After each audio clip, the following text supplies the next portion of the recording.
Hello there, everyone. This is Anthony Morrow back to present our breakdown of the UFC event this weekend for Dine Sports.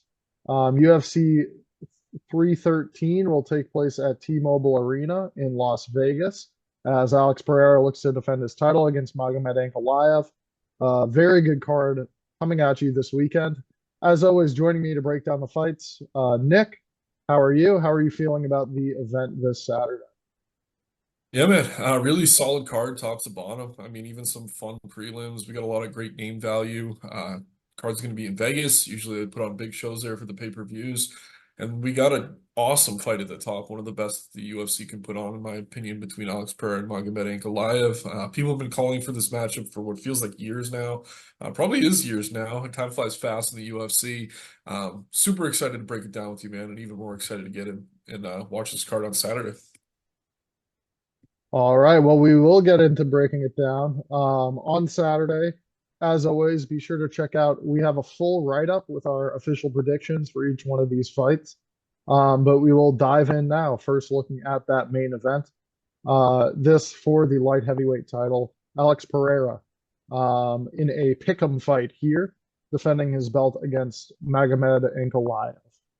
So this is the second shot at the title for Ankalaev, despite the fact that he has been a top contender here at light heavyweight for the past few years.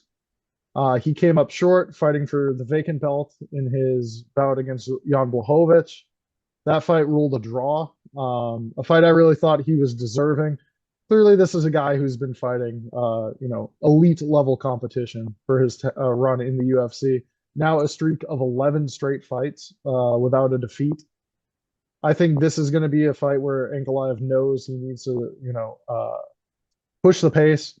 This could be his last title opportunity for a while, as it has been scarce for him to get the shot he's deserved for a very long time. No one else at light heavyweight has put together a win streak like his or beat impressive opponents quite as impressively. Um, Apart from Alex Pereira, this guy is the champion for great reason. Four fights in a row now. He's now won by knockout. It's worth noting, though, those are elite strikers that Pereira has generally faced. I think the UFC has been a bit happy to postpone this fight because one would think the Russian, the Dagestani, Magomed Ankalaev, in this title opportunity against such a potent striker like Poatan, he has to take this fight to the mat. We really have not seen opponents shoot takedowns on Pereira with high frequency. The one fight we really saw him tested was against Jan Blachowicz. He scored 3 of 8 attempted takedowns in that fight, but he accrued 7.5 minutes of control time.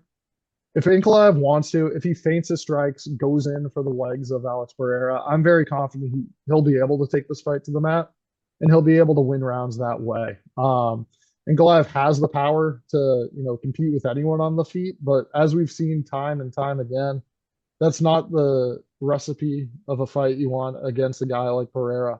Um, Ferreira is going to be looking to strike with him, pick him apart with his lower leg kicks, and obviously catch him clean on the chin.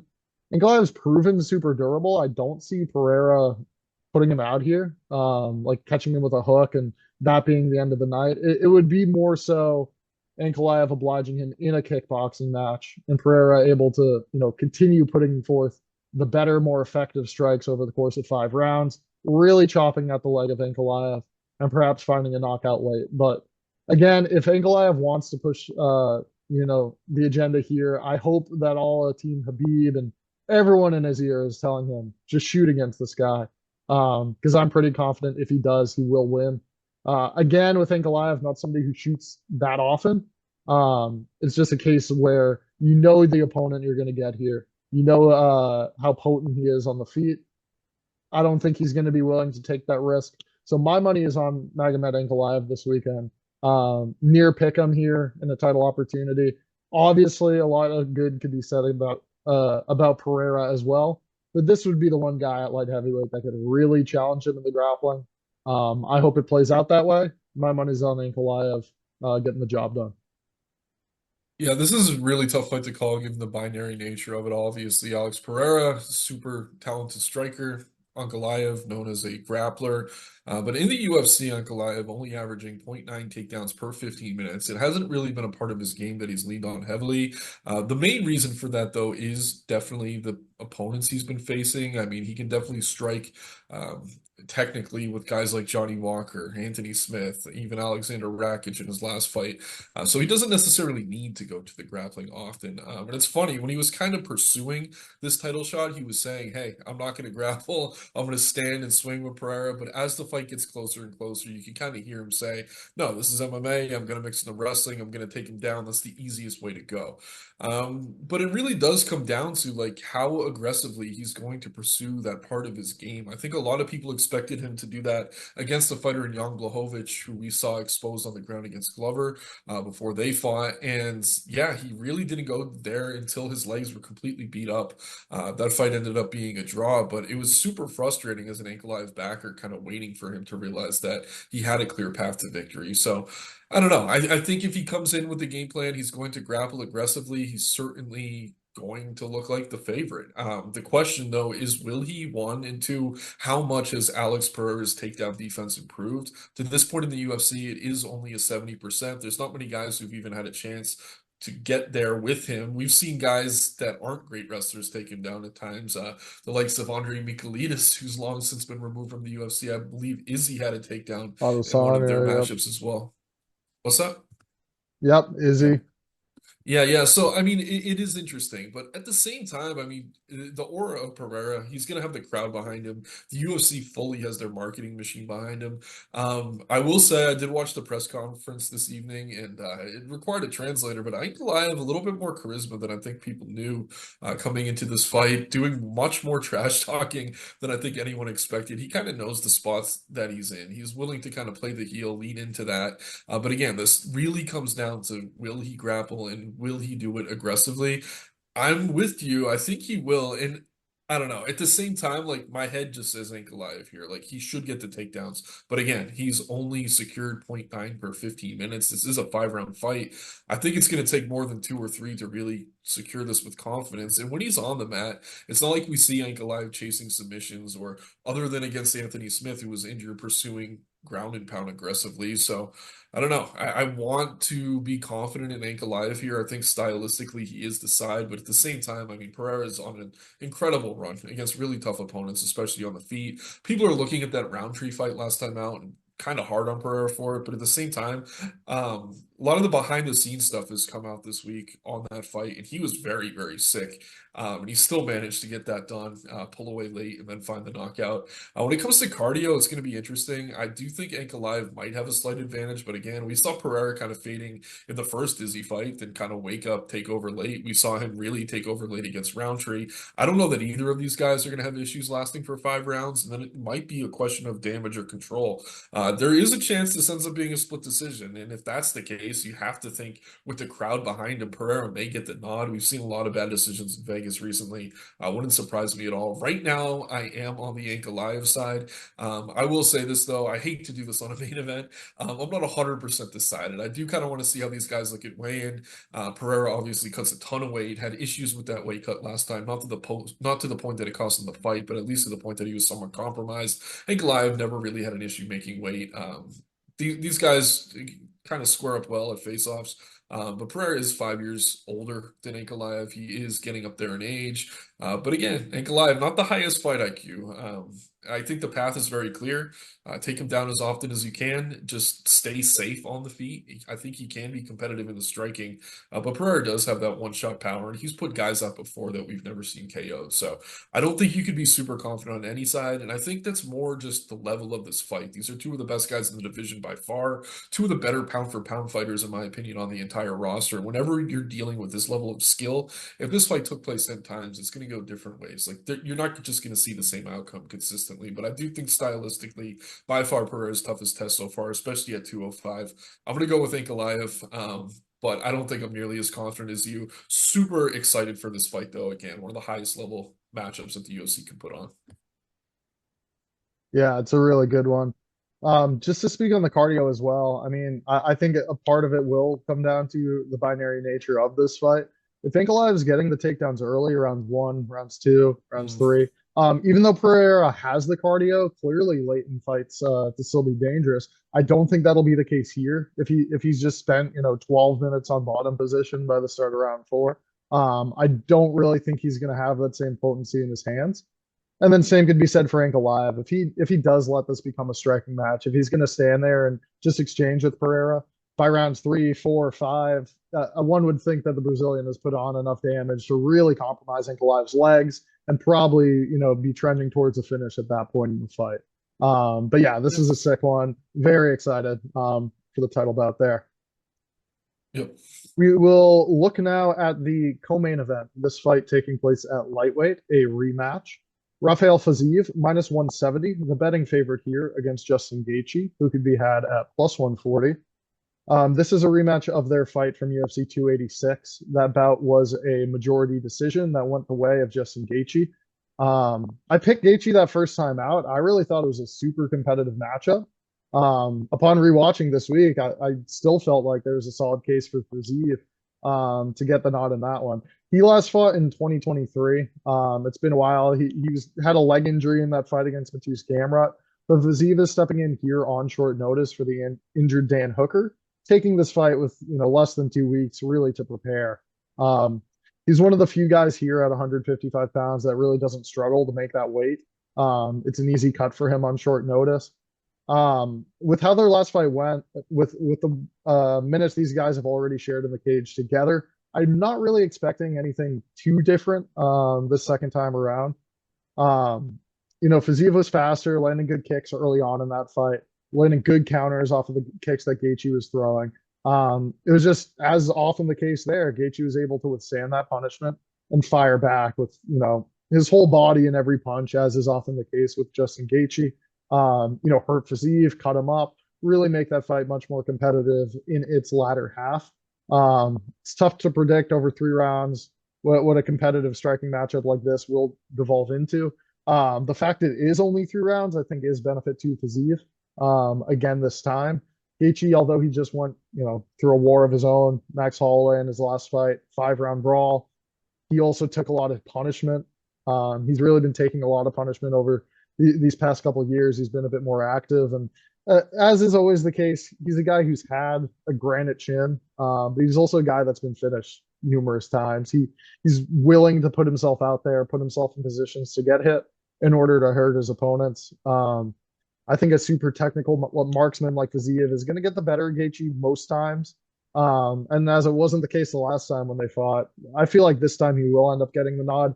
Again, though, it's going to be a super close 15 minutes, these two going back and forth, maybe a knockdown one side or the other. Really tough fight to predict. Can't fault anyone for taking Justin Gaethje with that plus number next to his name, but I do side with Fiziev here. I think this time it kind of balances out. He gets the nod over Gaethje, just putting forth the better technical attacks. Yeah, first time around, I was on the Fiziev side. I felt he was robbed. It was a super close fight. I mean, you could definitely score it either way. Fiziev clearly won the first. Gaethje clearly won the third. Second round was really close. But yeah, man, I mean, the short notice matchup, to your point, not a huge issue for Fiziev. He's been begging for a fight. He's been training. He's coaching. He's out at Tiger Muay Thai again, doing what he does. Guy is always in tremendous shape. He lives and breathes fighting, so I'm really not concerned about that. Gaethje, I know you didn't get a chance to watch the press conference yet tonight because you're just getting out of work. Hilarious. So someone asked, they're like, what do you think of the odds here? It's kind of surprising that Fiziev's the favorite on short notice, having lost the last fight. First, they go to Gaethje, and he's like, yeah, as an underdog, that motivates me, blah, blah, blah. Then they went to Fiziev, and he's like, honestly, bro, I'm shocked. He's like, I'm coming off 2 losses, and I lost to this guy. I don't really get it. Gaethje chimes in, and he goes, it's because I got put to sleep last time. And that's honestly the truth of it, and I honestly think that's the big difference here. In that first fight, Fiziev put Gaethje down hard in the first round. Gaethje, as he often does, recovered well. But coming off the KO to Max Holloway, not really a guy known for one-shot KO power. I know it was the end of a 5-round war, and they were just swinging in the middle. But to go out like that for as long as he did, not a good sign, especially for a guy kind of known for his chin and durability. Fiziev, massive power hitter with all of his limbs, as is Gaethje, but I'm gonna be on the Fiziev side again here. Again, I thought he won the first time. The main reason is the striking defense. Both these guys put out a ton of volume. Fiziev does absorb more than 2 strikes less per minute, though, which I think can once again be the difference here. And listening to interviews too, it's like, what adjustments are you two making? I mean, Gaethje had a full camp for a very long striker in Hooker. You have to think his game plan had to change dramatically over the past couple weeks. These are two guys who are familiar with each other, but then you listen to Fiziev and he's like, yeah, I the jab was there and I know how to duck that and I know how to get around it, but I was just kind of leaning into the jab that entire fight. So just hearing something cerebral from a guy not really known as a cerebral fighter to me is a really good sign for Fiziev. I think these are guys whose careers are kind of headed in different directions. 5 year difference here, same as the main event. I do think that's significant. I know Fiziev's coming off the leg injury, but again, he's been kind of clamoring for a fight for a while. So I think he's going to be good to go. As I'm saying this, I know I sound really confident. I'm not. Gaethje definitely super tough. I do think Fiziev the better technical striker in terms of just clean ability, but Gaethje's a dog, and those leg kicks can be devastating. Fiziev does a decent job checking leg kicks, but they're still going to hurt. I mean, he's going to put them through. Both these guys talking like they're going to have a war. I mean, they obviously will. This is going to be a tremendous fight. I am on the Fiziev side. I don't want the line to inflate much more than this, though. If it gets to 200, we're going to have to start talking about value on the Gaethje side. But again, I thought Fiziev won the first time. I'm not concerned about the short notice nature. Gaethje, to his own point, coming off a brutal KO loss, understandably the underdog here. Again, once a guy's chin gets cracked like that, it's tough for it to ever really be the same. So I'm on Fiziev, somewhat confident at the current price around -160, but if it does start to inflate, I could see value on Gaethje, but I'm on Fiziev either way, as the pick. All right, yep, with you on that one. We'll move on now, looking at the featured bout on the main card. This also at lightweight between Ignacio Bahamondes and Jalin Turner. This fight, even money pick'em. I'm very excited for this one too. We really have some very fun matchups here on the main card of this pay-per-view. A lot of striking, and this should be another good one. Turner's normally somebody that's going to have the advantage when opponents are ready to oblige him on the feet. Very technically skilled striker. I'm a big fan of his boxing, his straight shots up the middle. He's got a good jab. I think one edge for Bahamondes in this fight is he's more active with his legs, his kicks. Training with a great team at Valley Flow Striking. I'm a really huge fan of this kid. I think his future in the division's bright. He normally is going to be able to move forward, pressure his opponents, use his size to really get in their face. Bahamondes does well kind of trapping them along the octagon side. And as they try to escape, landing clean strikes on whichever way they are looking to exit. Turner just 7-5 in his UFC tenure. He's fought a lot of upper echelon opponents, at least in comparison to Bahamondes. This is a huge step up in competition for the young Chilean, but I think he should have a slight edge over Turner here.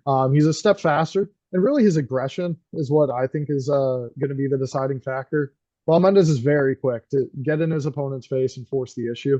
Turner more so willing to play at range, and again against another guy who's 6'3", it's not going to be as easy as it is as when Turner's facing Moicano or some of these smaller lightweight opponents.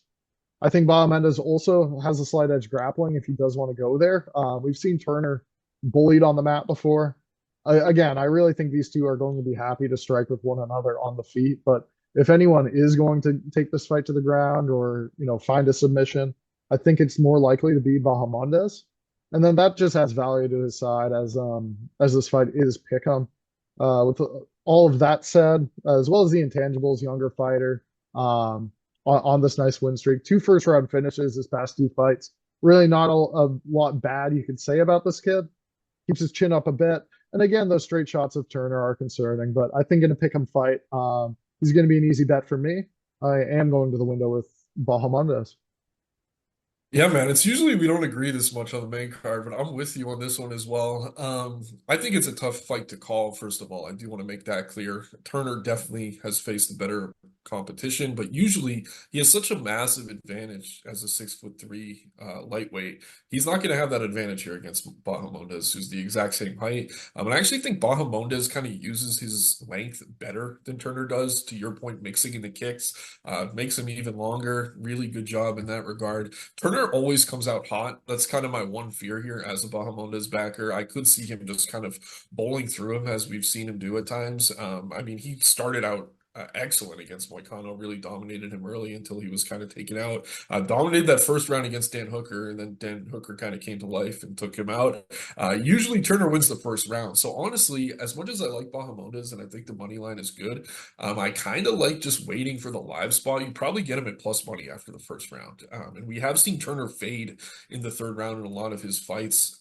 But very interesting matchup stylistically. The one thing I disagree with maybe is just the grappling. Bahamondes has never secured a takedown in the UFC. I don't think he would go there. I don't think he really has reason to. Obviously, training with Bilal, maybe that changes at some point. Obviously, he does need to kind of round out his game as he gets closer to the top of this division. But yeah, we're starting to see a lot of changing the guard across the UFC right now, and I think this is one of those spots. Another point, these two were asked to the press conference tonight. It was really the Bahamondes show at times. A lot of Spanish speaking media in attendance. It really did seem like they're trying to gas him up after that tremendous knockout he secured at the Sphere. Turner dropping not only his last fight, but 3 of his last 4, just kind of on a downturn. But again, I don't think you could be overconfident in Bahamondes given the level of competition that Turner's been facing. But yeah, to your point, Valley Flow Fitness, one of the hotter gyms in the UFC right now. Turner, a guy who kind of jumps around. He spends time at Ruka. He spends time at Carlson Gracie. He spends time at Extreme Couture. Usually not the best sign when you're all over the place. I don't think that really works for many people. Over the course of a career, sure, but like in one camp, you're going to so many different places. I don't think that's a very good sign, in my opinion. I like Bahamondes here. Like I said, though, I think the safer play is to maybe wait uh, through the first round. We've seen Turner have a really quick win against Brad Riddell. Some of his better wins have come super fast in that first round, and his cardio is going to be worse in this matchup. So I just think that's the safer angle personally. But I'm with you on the pick. I do think Bahamondes is the side. All right. Next up, we will look at this matchup at women's strawweight. Iasmin Lucindo, slight betting favorite, minus 135. Here facing Amanda Lemos, plus 115. What are your thoughts on this matchup? Yeah, this is gonna be the first. I guess, yeah, Ankalaev's a pick. This is the first underdog I'm on this card. Lucindo's been really impressive. I faded her against Marina Rodriguez. Pretty frustrating performance by Marina, but that was a close fight, split decision. I just think Lemos has been taking on a much better level of competition, and when she struggles, it's against grapplers. We were in attendance in Boston when she was dominated by Wei Li. She had moments on the feet. Wei Li just dominated her on the mat for the extent of that fight. Her last time out, Janda Robert took her down and kind of worked her there. I don't really see Lucindo as someone who's going to be able to have that same success. Lemos obviously know there's a hole in her game, and she tends to kind of prove it from fight to fight. Lucindo is someone who has pursued takedowns to this point, but it's coming against a really low level of opponent. I don't think that's necessarily going to be something we need to worry about here. I think the better technical striker is Lemos. She's also going to present a southpaw look that Lucindo hasn't really seen much yet at this level. It could go either way, and this is kind of a mirror match. Two Brazilians with short hair, primarily strikers. They do have decent submissions if they do hit the mat, but I'll favor the experience on Lemos here. I think she's the value side around plus 120. I'm seeing on one book right now, plus 110 at most books. I just think this is a big step up for Lucindo. I think people are kind of riding high off of that Marina performance, but that was a close fight. And to my other point before, I think Lemos's only real losses have come against grapplers. I don't know that we can rely on Lucindo to aggressively pursue takedowns here. So I'm on the Lemos side for value. Am I super confident in it? No. But again, I think the experience is enough for me to maybe take a shot on an underdog in this spot. All right, I am super confident in this fight, but I'm going the opposite way. Yeah, not often I tie myself up in WMMA so much, but Lucinda is a bet I'm definitely eyeing here this weekend, especially as these odds continue to close. Now getting her minus 135, some spots. This is a 23-year-old fighter facing a 37-year-old opponent in Amanda Lemos. One point you highlighted, Lemos' clear deficiency when it comes to opponents taking her to the ground. It's tough, as you said, to rely on Lucindo to pursue those takedowns here, but I really think she could dominate Amanda Lemos on the ground if she does elect to go there. No reason to think she wouldn't do so. On this four-fight winning streak, three takedowns secured against Marina Rodriguez, two against Karolina Kowalkiewicz, two in a submission win against Poliana Viana, and then four takedowns scored against Brogan Walker. Every fight so far, she has looked to bring her opponents to the mat. When it comes to the striking, I think her speed can kind of keep up with Amanda Lemos. It's just obviously she's not nearly as technical or as powerful with the strike, with her strikes. Yeah, it's just that poor grappling we've seen time and time again. Choked out by Jessica or exposed by Jessica Andrade, Wei Li, the fight we saw together. Jandaroba, her last time out as well, winning via submission. Just takedowns over and over for Lucindo would be a great path to victory here. And then again, I just think there's added equity. If this is going to be a stand-up fight, even for the full 15 minutes, it's not necessarily going to be the case, I think, that Lemos runs away with it. As you said, more technical, better power, without a doubt, the better athlete on the feet. It's just, again, over the course of 3 rounds, I don't think Lemos is one to really find a lot of finishes. I don't see her stopping the 23-year-old Lucindo. And, if this Brazilian's there late, continuing to move forward, land her own strikes, and hopefully scoring takedowns, I think that she should do enough to win. So I'm not with you on that one. Going to be taking the favorite in Lucindo. But yeah, money continues to come in on Lemos. Perhaps you're onto something. I'm really eyeing a solid bet on this one, though, if Lucindo trends towards closer to pick 'em. Yeah, and just to kind of wrap this one up, I just think it's really just a levels kind of test here. And again, we're seeing a lot of kind of turnover in these divisions. I just think this is a little bit too big of a jump for Lucindo right now. I mean, her best win's Rodriguez. She fought to a very close split decision. Lemos knocked Rodriguez out clean in the third round. I don't know. I also think she could be live for a guillotine if Lucindo is chasing takedowns here without being careful. So should be a fun fight. Again, I think it should be kind of handicapped close and on. So I don't fault you at all for going with the favorite, but I do think the value's still on the dog for now. All right, let's look at the main card opener here next. Maurício Ruffy, minus 500, the betting favorite here against King Green, plus 325. You could get King Green right now. Certainly viable to pull off the upset in this spot, but I'm siding with Ruffy in this one. His last fight against James Lontop was a performance where a lot of people may not be giving him the credit he really deserves. He was landing with power early. He dropped Lontop early. It's just this guy proved to be a very tough kid, coming in on short notice, able to take those punches and able to continue moving forward. A lot of the guys that I think that Ruffy's going to face, and when he can land clean strikes like that, he's going to be able to put out even guys with proven chins. And Bobby Green, over the course of his career, has been knocked out quite a few times.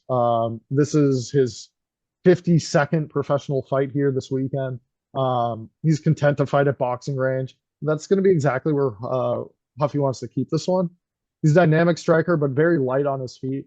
Great out of the karate stance. You should be able to keep the distance with Bobby Green or King Green here in this spot. It's just Green at this stage of his career, 38 years old. The question for me is whether he could take the shots he was once able to. Really great, like defensive shell, rolling with opponent shots, not eating them in a hole, but kind of catching the end of the punches and rolling with it. Again, if he's just going to stand there and hope that his shoulder roll is going to be enough defense to get him out of this matchup, but I worry for King Green. I think Huffy does have the power and, again, the technical prowess to put strikes where he wants them. And if he's going to land that close to Green's chin, I could see him easily knocking him out here. Not the fastest starter. He'll probably let Green kind of find his range in this fight, move towards him before he really starts to unload. I think Huffy could maintain distance by throwing out more kicks than Green, digging shots to his body or even kicks up high as he is moving forward. It's just going to be very tough for Green to get into that comfortable striking range where he can put his hands on his opponent and really hurt them. I don't think Ruffy's going to find the same resistance he did in his last fight, and he should at least score one knockdown here against King Green. So I'm not exactly sure the angle I'll bet him. Minus 500 seems a bit too juicy off that last performance, but I feel pretty confident saying Ruffy will get the win here this weekend.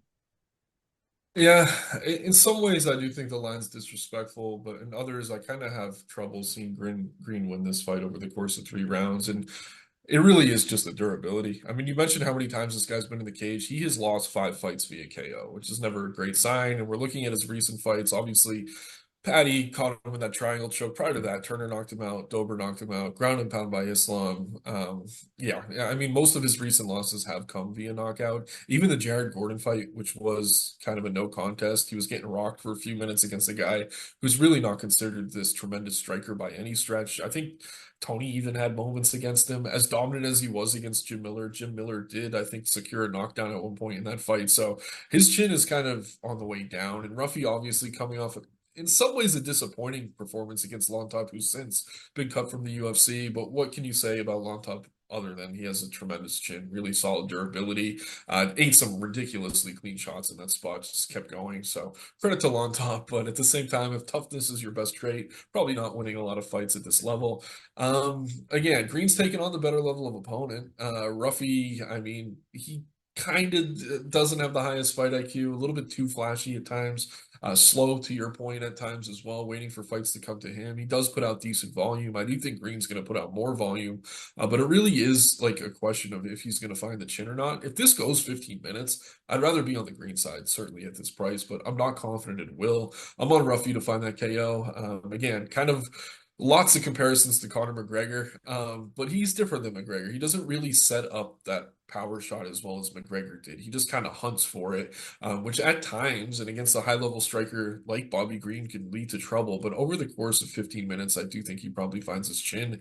If he doesn't, though, not going to be super confident. I'd much rather play the inside the distance. I know we got burnt by it last time against Long Top, but I'm not going to play minus 500, minus 450 on Ruffy here against a guy who's much higher level than anyone he's faced at this point in his career. I would rather just take a shot on the inside the distance, closer to even money, I'm imagining. I don't know. Yeah, minus 120 for TKO Yeah. KO right now. I imagine that does inflate a bit, but that's the way you play this, in my opinion. Or you can sprinkle on Green by decision. I don't necessarily see it going that way. I don't love the durability right now. But yeah, Ruffy's the pick for me. I do think he's a bit overrated. I just think this is a matchup the UFC knows what they're doing. They're trying to get him a nice highlight win here on a main card.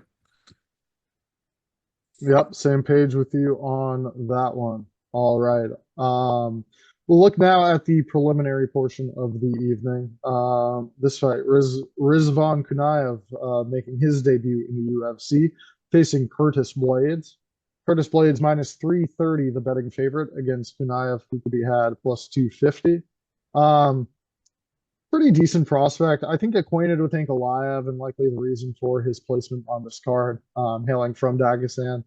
Kaniev's a Wushu Sanda fighter. He was dealing with a small injury actually that delayed this fight after it was originally scheduled to take place 2 weeks ago, UFC Seattle.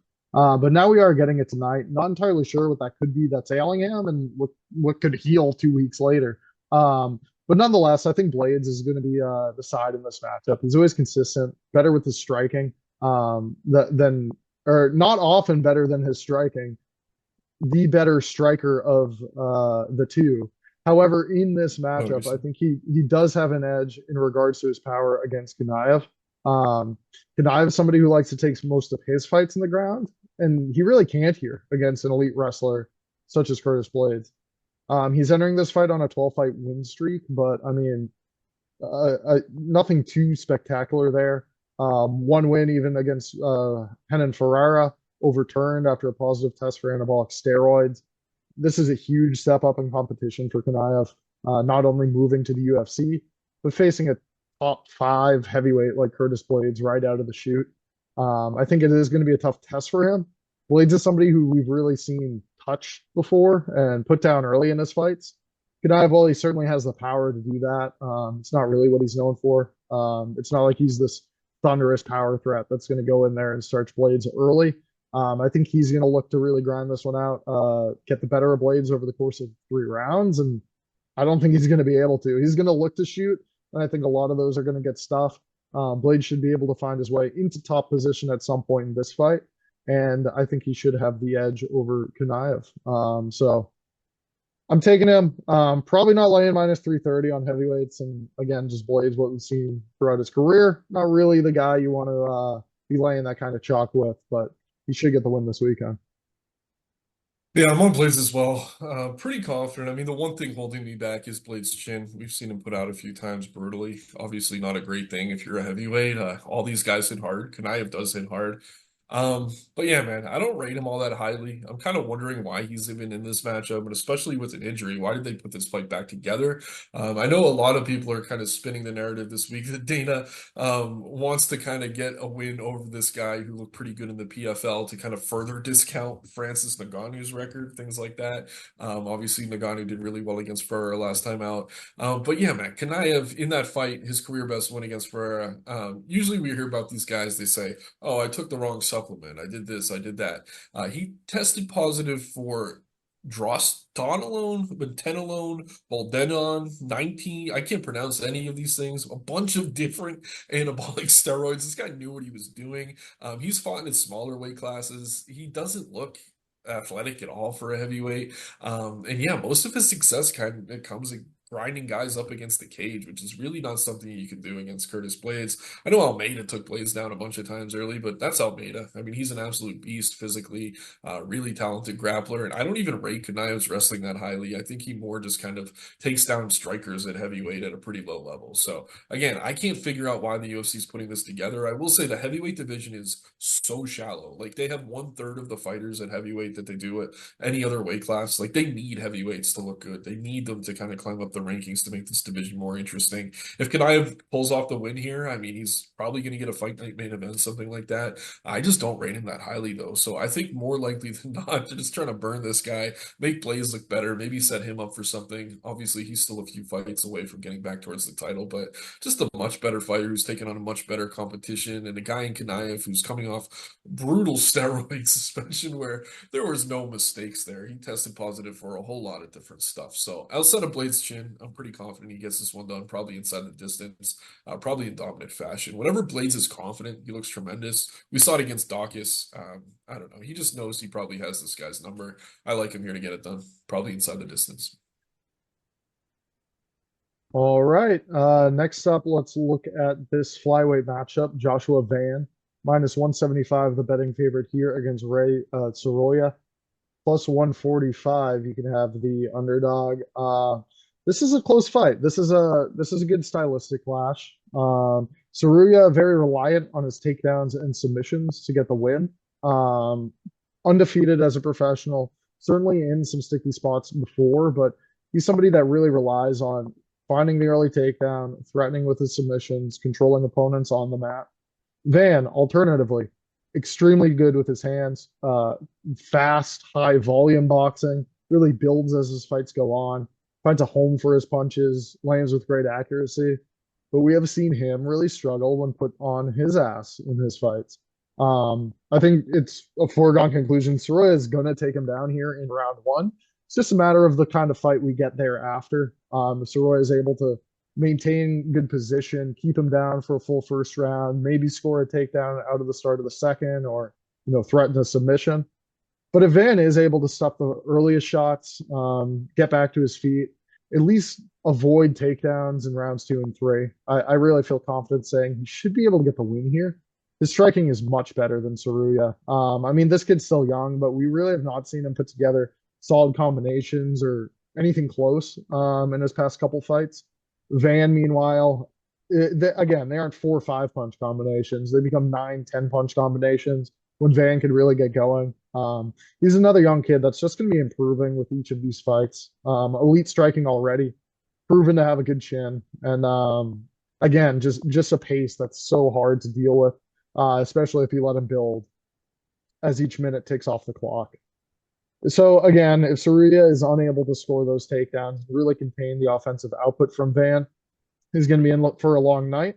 Certainly some qualifying value, though, just given that decisive grappling advantage and the fact that he could stymie Van's offense completely on the mat. So close fight, tough one to call. I'm going to go with Van this weekend.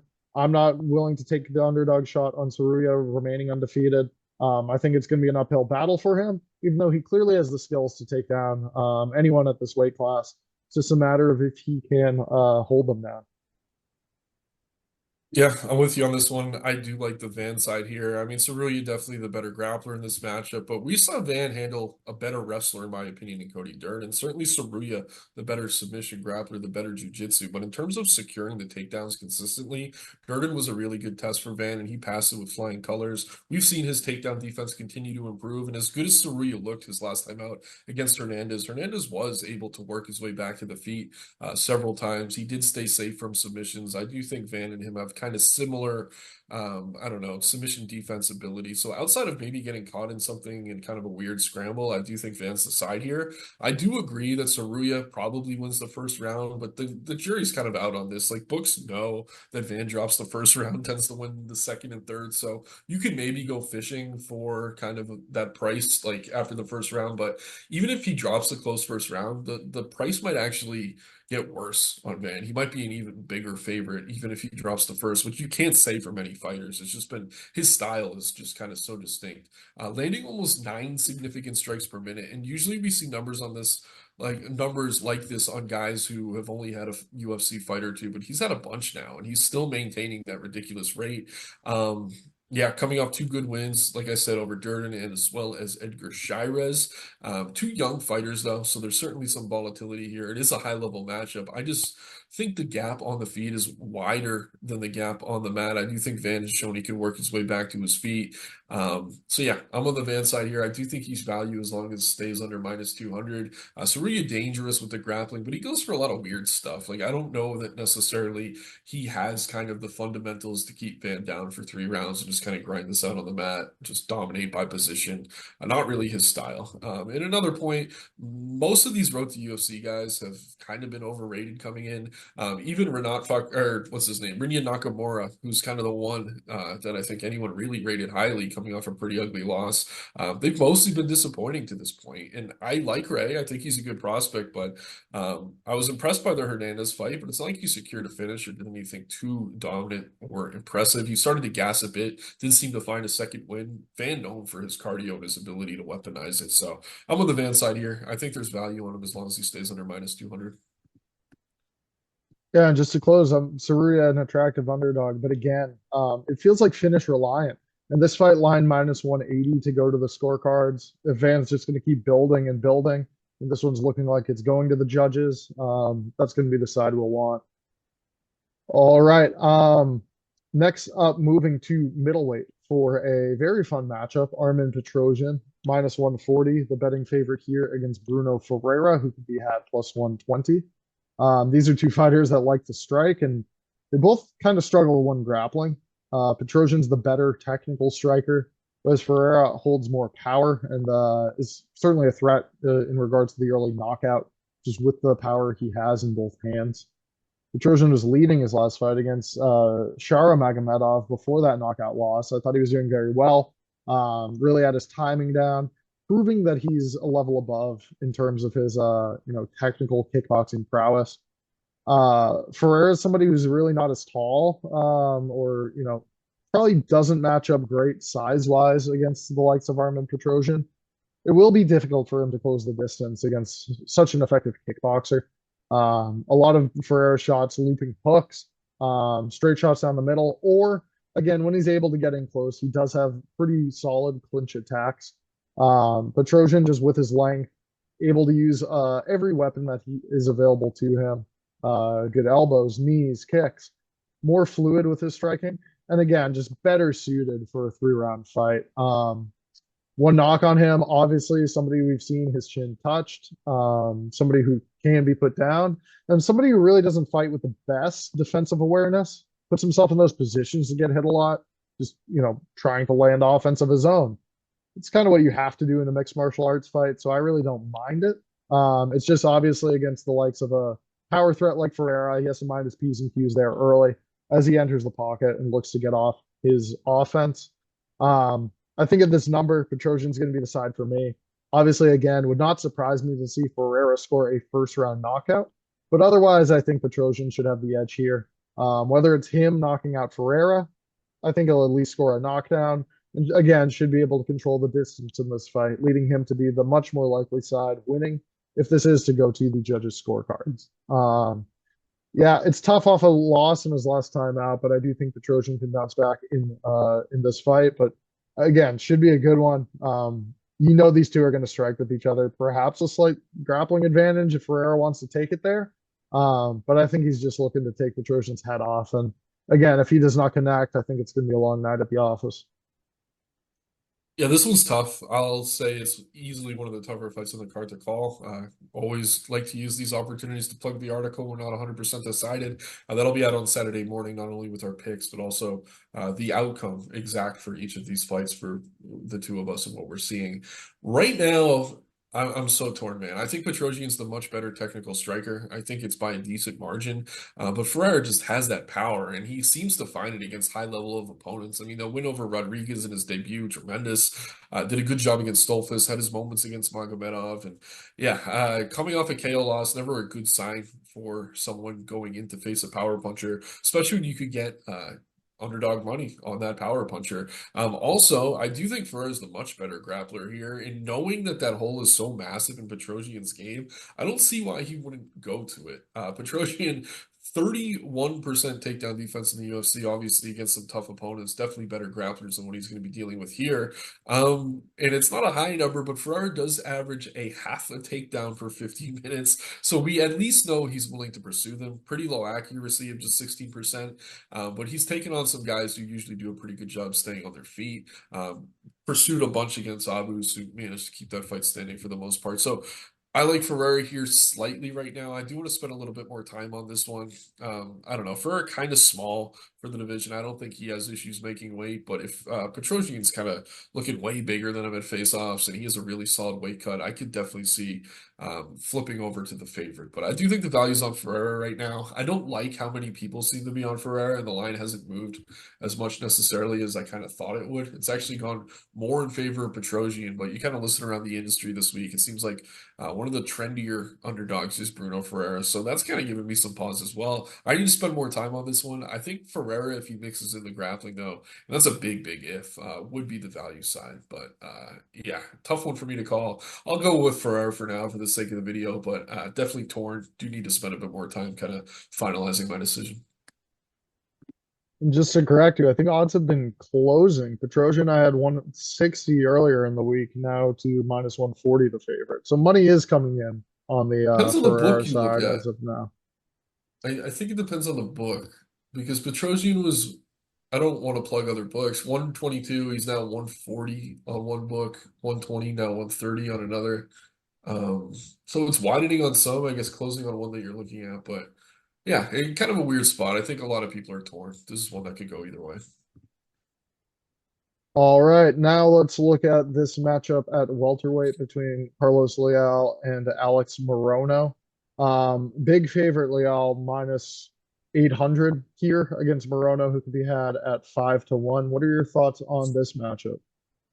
Yeah, this is when I'm going to look at weigh-ins, and if Leal's back is still covered in acne and he looks like he's on steroids, I'm going to take him to win inside the distance. Morono, definitely the better technical fighter here, not necessarily on the feet, just a really cerebral guy. He coaches at Fortis, just a student of the game, but it's kind of like the sports passed him by a little bit.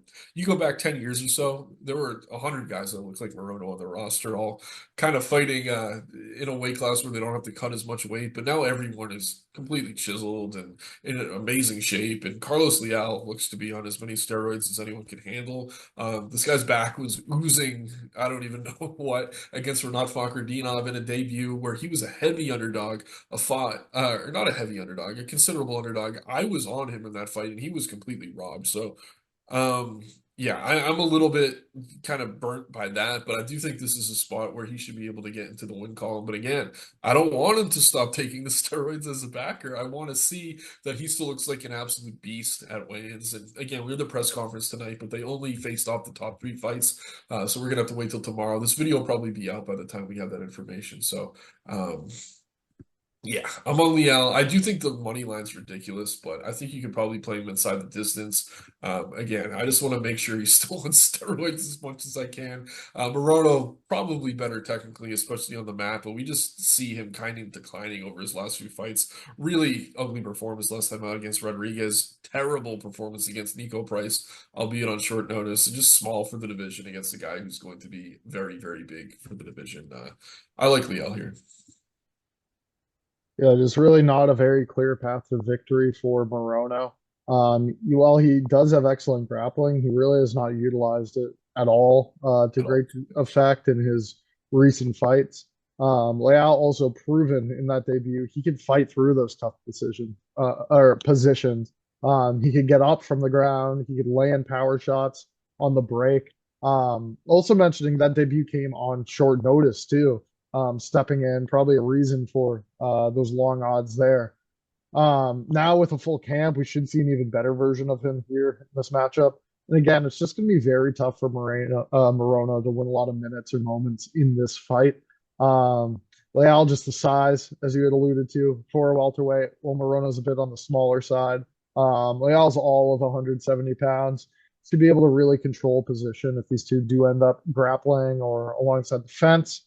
And then again, when it comes to those gritty positions, fighting through clinches, or landing shots in close, I certainly favor Leal over Morono this stage of his career. Certainly slowing down visibly in these recent performances. And yeah, now as he's getting fed to somebody a bit newer to the promotion, not really a name as of late, it seems like he's trending towards a retirement here, perhaps by year end. Just not a lot of winnable matchups for him here at welterweight. And again, this is going to be one of them. I mean, Leal does nothing really too special.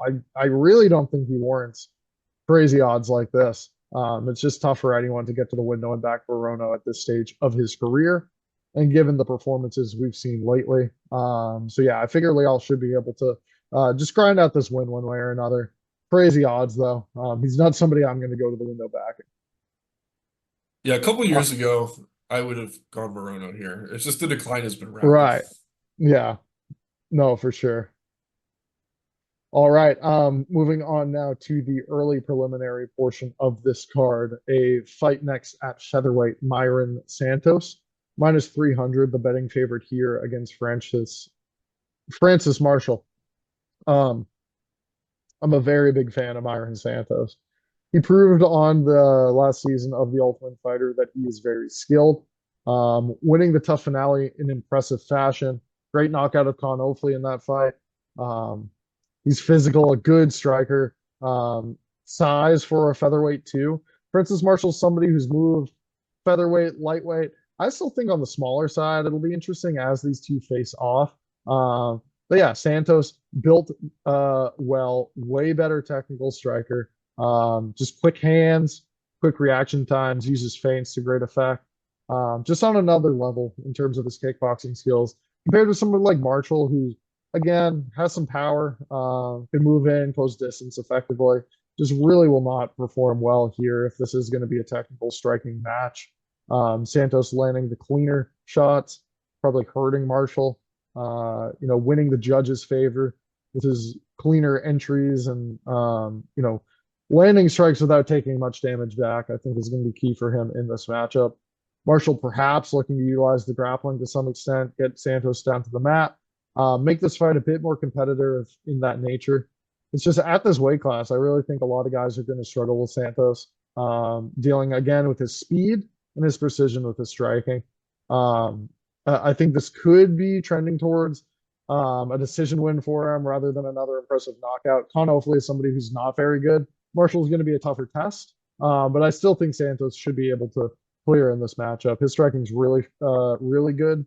And until I see him matched up against somebody with elite takedowns and grappling, I'm not going to be fading him. I don't think Marshall's going to be the guy that knocks him down a peg. Yeah, I do think the line's a little bit wide here. I mean, Santos definitely a really interesting prospect. I think Marshall was an interesting prospect until he suffered a couple losses, but they came against pretty tough opponents in Bulgarian and Gomi. Nice to get back in the win column last time out against Dennis Bazooka, but Bazooka's not someone I rate really at all, and that was a really close fight. Good on him to kind of squeak that one out. But yeah, I was a little bit lower on Santos than you coming into the promotion, so credit to you there. I do think there's a hole in his grappling game, but he's definitely improved it in a big way. He's often the better striker, and he will continue to be in a lot of his matchups. But it's going to be a question of, I don't know, what he looks like once he, to your point, faces better grapplers. And Marshall's someone who's going to try to lead on that part of his game. He averages 2.7 takedowns per 15 minutes in the UFC. But again, Santos, not an easy guy to take down. So we're going to kind of have to wait and see here. It wouldn't shock me to see Marshall maybe win the first round and keep it somewhat close. But I think on the feet, the length of Santos, and these guys, I think Marshall's actually the taller fighter. They're the same reach, though. Santos fights really long. Somewhat upright. But yeah, Marshall has proven to be hittable in exchanges. You just look at the stats here. I mean, I don't even want to bring up Santos's, but Marshall has a negative striking differential, absorbing 4.16 significant strikes per minute compared to 3.69 landed. Never a good sign, especially when you're starting to take on better opponents. So yeah, I do think the line's a little bit wide here just because both these guys are somewhat green. Santos taking on really solid level of competition in LFA, though. He's been great on the Ultimate Fighter. He's really impressed me to this point. So I'm starting to see the light. I do like him here. I do think the line's a bit disrespectful, but not enough for me to take a shot on the dog. I'm going to be on Santos. Could see him probably getting it done by decision. It wouldn't shock me to find the KO. But another spot, like I said, that maybe you could find a good live price because I do think Marshall has enough ability to maybe keep it close or maybe secure a takedown early. But I do like the Santos side. Probably does get it done. Certainly the justified favorite in this matchup. Next up, we're staying at featherweight. These are two bantamweight fighters competing here on short notice. Looks like scheduled for 145 pounds. John Castañeda facing Chris Gutierrez in a near pick'em matchup. Castañeda was scheduled to face Douglas Silva de Andrade last weekend before Douglas Silva was forced to withdraw from that bout. Whereas Gutierrez was scheduled to face John Matsumoto a couple weeks ago before news that Dominic Cruz was out against Rob Font, obviously causing Matsumoto to get the call to face Font there last weekend. I think this is a very close matchup, tough one to call, especially given the short notice nature of this. I think it's going to be interesting to see the approach that Castañeda takes in this matchup, because I think we kind of know what we're going to get here from Gutierrez. Again, a matchup he was scheduled to have facing John Matsumoto, one where you would figure he wants to strike all of his matchups, where Gutierrez holds a technical striking advantage. That will be the case here against Castañeda, who's capable on the feet, good with his boxing, just not from top to bottom the striker that Gutierrez is. We're definitely going to see Chris look to land low leg kicks here, mix up his attacks. The better fighter from range as well, I would say. He certainly has those attributes going here in this matchup. I'd say just the nature of this fight falling out, coming back on too, you'd rather be Gutierrez having a couple weeks to prepare than Castañeda, who was ready to make the walk, cut the weight last weekend, and now is, although 10 pounds up, cutting the weight again here just 7 days later. He scored takedowns in a couple fights previous to this, and I think he could really benefit from looking for those takedowns here against Gutierrez. We've seen Gutierrez put on the mat before and struggle to get up. I think Castañeda will struggle to win rounds without getting those takedowns, but they probably won't come that hard to him. So if he does elect to take that course of action in this fight, I certainly would not be surprised to see him get his hand raised. These odds near even now, just slightly. I'm seeing Gutierrez getting some steam. He is the side that I was leaning in this matchup, a bit more attractive when we were getting plus money upon opening. Again, I think it's a super close fight, though. Hopefully, Gutierrez will not need to stuff many takedowns if Castañeda is going to oblige him on the feet in this matchup. I give him a slight edge, and I would rather be holding that ticket than the Castañeda side. But again, hard to be super confident in this one. Definitely one of the toughest fights on the card. Yeah, I was kind of hoping when they named this matchup that we'd see Castañeda as like some big underdog and there'd be a bunch of value on him. But no, we're seeing a very closely lined fight. I think it should be a closely lined fight. So it's tough for me to really find value. I do think Gutierrez is the better technical striker by a decent margin. Obviously, the tremendous leg kicks. Short notice nature, this doesn't concern me too much, especially with Castañeda able to move up 10 pounds. He's a guy who's had issues making weight in the past, so those extra 10 pounds could really go a long way for him. And yeah, I think the biggest point, if you're trying to back Castañeda here, is the grappling average is just under 2 takedowns per 15 minutes. Gutierrez is someone who's struggled against grapplers. And I just have this sour, sour taste in my mouth after that last fight against Quan Lee that he barely edged out as a minus 600 favorite. I mean, he has the nice KO win over Frankie Edgar, the spinning back fist against Donna Bakary, a few other really impressive performances way, way back 2020. The leg kick KO against Vince Morales, maybe my favorite. But yeah, it's just tough to really back him with any sort of confidence. I do think he's the better technical striker. I do think if he can keep this fight standing, he's going to be the justified favorite. But again, I think the hole in his game is very clear. And coming off that Quan Lee fight, you'd be insane not to try to grapple against this guy. And it's not like Castañeda is some tremendous wrestler, but yeah, he's willing to go for it. So I'm slightly leaning Gutierrez. I wanted to take this like big dog shot on Castañeda, but looking at the line at near pick'em now, like there's no value. So for now, I'm going to be on Gutierrez. Just another fight I'll probably spend a bit more time on. Maybe find an angle. Want to see what these guys look like up 10 pounds. But yeah, Gutierrez was kind of prepared to fight on this card and cut the weight. So it's kind of a weird situation for both. But historically, guys who've cut weight twice in 2 weeks have struggled. We can go back to the Della Maddalena fight where he won but didn't look his best against Basil Hafez. There's another one. Elvis Brenner taking on, what's his name? Guram Kutadladze was a massive favorite against him. Cutting weight in 2 weeks, really bad for him as well. So I want to see what these guys look like. I'm on the Gutierrez side right now, but it's impossible to back with any sort of confidence coming off that Quan Lee performance. Yeah, really close fight. All right. And the fight that will open the event on Saturday, starting the early prelims, Djorden Santos, minus 200, the betting favorite here against Aussie Diaz, plus 160. This is the UFC debut for Santos here at middleweight. Somebody who's undefeated as a middleweight, his one loss coming up at 205 pounds. He's solid. I mean, good striking, not the most potent striker, but certainly skilled with his hands. This is an interesting matchup against an opponent in Aussie Diaz that's really a firecracker. You kind of know what you're going to get with him. His best equity to win this fight would be by that early finish, as we've seen in quite a few of his previous bouts. One thing I would say regarding Diaz is he's very, very much willing to get into his opponent's face and in position where he himself could be hit. He seems to have some durability issues, but he's comfortable striking in those matchups. And again, all 3 losses coming by knockout, including in his last fight.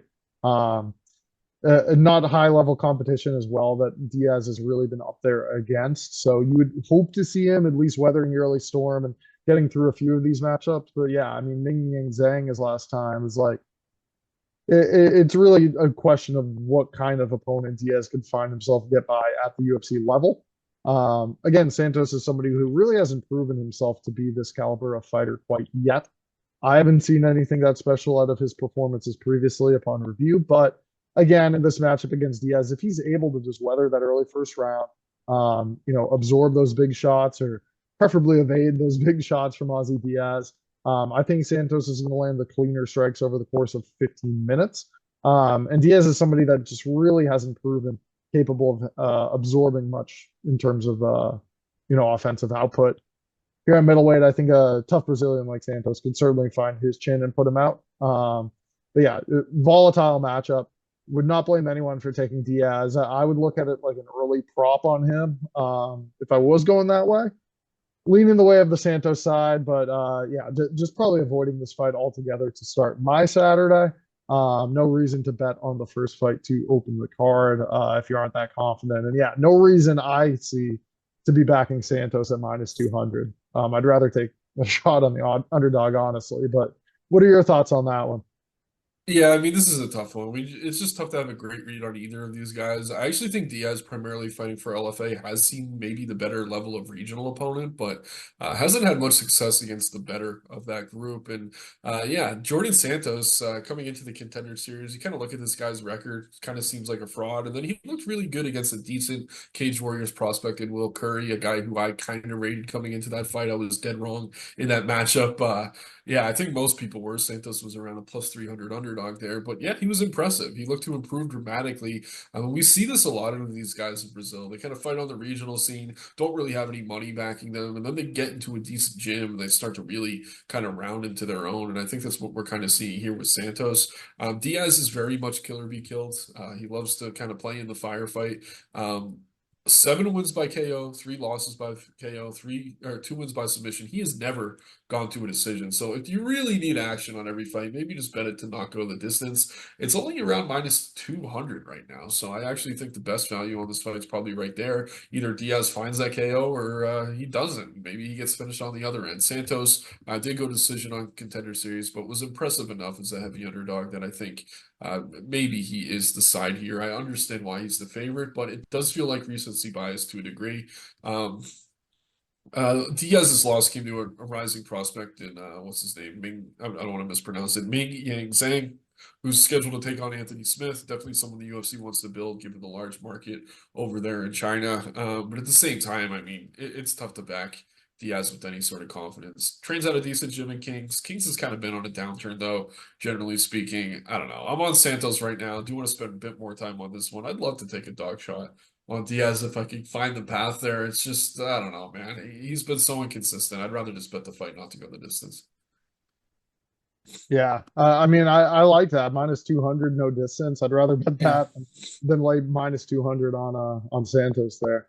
Um, Yep. all right, well, Nick, thank you as always breaking down these fights with me. To all those watching, hope you enjoy UFC 313 this weekend from the T-Mobile Arena in Las Vegas. And as always, be sure to check out Dine Sports on Saturday morning for our official pick for each of these fights. Nick, thank you again for joining. You enjoy the fights. Always. You too. Take care, everyone. Good luck.